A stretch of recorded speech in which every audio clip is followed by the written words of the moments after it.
在地人在地情來看南投德山有一位德藝圖畫師黃建達，把這書畫融入去德藝的作品內底，用特殊的藝術展現在地風情。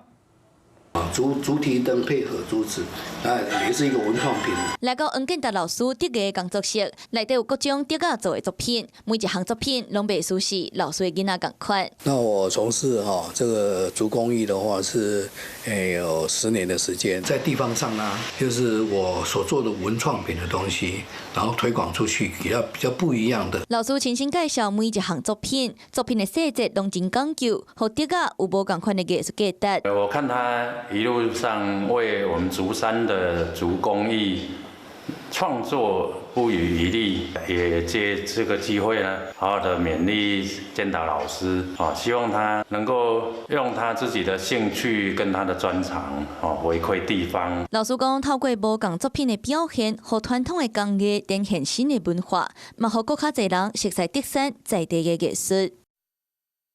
Hello， 我是蔣欣梅。想要搶先掌握最及時的新聞資訊嗎？趕快訂閱、按讚、開啟小鈴鐺，鎖定華視新聞 YouTube 頻道。